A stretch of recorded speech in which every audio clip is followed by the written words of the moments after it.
प्रिय भाई बहनों, आज हम आपको अष्टांगिक मार्ग का 5वां भाग है सम्यक आजीविका कि हम जो कमाई करते हैं वो ठीक कमाई क्या है, उसके बारे में भगवान कहते हैं कि मनुष्य को ये 5 तरह के काम से होने वाली कमाई से बचना चाहिए। हथियारों का व्यापार, जीवों को मारने संबंधित व्यापार, नशे से संबंधित शराब, गांजा, अफीम इत्यादि चीज़ों का व्यापार तथा जहर का व्यापार, ये नहीं करना चाहिए।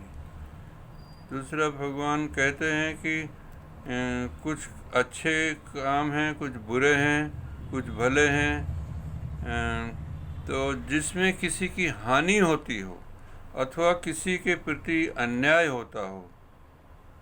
अच्छे ढंग वे हैं जिसमें आदमी बिना किसी को हानि पहुंचाए तथा बिना किसी के साथ अन्याय किए अपनी जीविका कमा सकता है। उसी को बुद्ध ने सम्यक आजीविका कहा है। तत्कालीन समाज के नाम पर उस समय पशु की बलि दी जाती थी, ये प्रथा थी, जीव हिंसा की प्रथा थी। तो बुद्ध ने मांस के व्यापार से भी बचने की सलाह दी थी। उस समय ही गाय के बारे में भी इसकी रक्षा की बात हुई थी।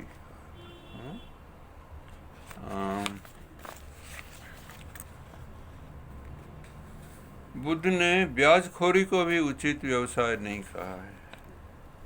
ज़्यादा ब्याज लेने को अकुशल कर्म बताया है। उचित व्यवसाय से बुद्ध का अभिप्राय था कि पैसा उचित ढंग से कमाया हुआ हो। बुद्ध को संग्रह वृत्ति नापसंद थी।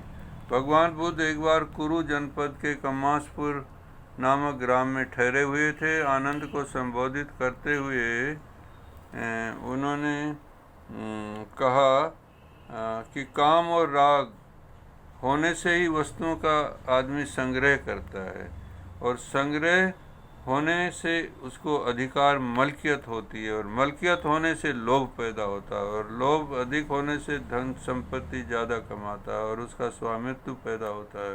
ये मेरा है, ये मैं हूँ। मलकियत होने से संपत्ति की देखभाल करनी पड़ती है। संपत्ति की देखभाल से ही कई अकुशल कर्म पैदा होते हैं, जैसे मुक्केबाजी, कलह, जख्म, बदनामी और झूठ। तो आनंद ये प्रतीत समुत्पाद का नियम है। यदि तृष्णा न हो तो क्या लाभ के पीछे भागना होगा? यदि लाभ के पीछे न भागेंगे तो क्या कामना उत्पन्न होगी? यदि कामना न हो तो क्या आग्रह होगा? यदि संपत्ति न हो तो क्या उसकी ओर अधिक संपत्ति का लोभ होगा? तो बुद्ध को दरिद्रता भी पसंद नहीं थी। एक बार बुद्ध श्रावस्ती में अनाथपिंड के जेतवन में रुके हुए थे। अनाथपिंडक ने पूछा कि आदमी को धनार्जन क्यों करना चाहिए? तो भगवान ने कहा कि यदि कोई मेहनत से, परिश्रम से धन कमाए तो उसे आनंद आता है। धनार्जन का ये पहला उद्देश्य है। तो इस धन से वह अपने मित्रों को, साथियों को सुख और आनंद देता है। वह धनार्जन का दूसरा उद्देश्य है। इस कमाए हुए धन से वह चारों तरफ से उसकी रक्षा करता है, ये तीसरा। और खुशी से वह यज्ञ इत्यादि करता है, वह चौथा उद्देश्य है। इस कमाए हुए धन से वह संत पुरुषों को दान करता है, जो अहंकार और प्रमाद से बचाते हैं, जो सभी बातों को विनम्रता पूर्वक सहन कर लेते हैं, जो संयत है, जो शांत है, जो आत्मविश्वास में लगे हैं। उनका यह दान उच्च उद्देश्य सहित होता है, सुख देने वाला होता है और स्वर्ग में ले जाने वाला होता है। यह धनार्जन का 5वां उद्देश्य है। इस प्रकार भगवान ने ये सम्यक कमाई के बारे में कहा है। आपका मंगल हो, आपका भला हो।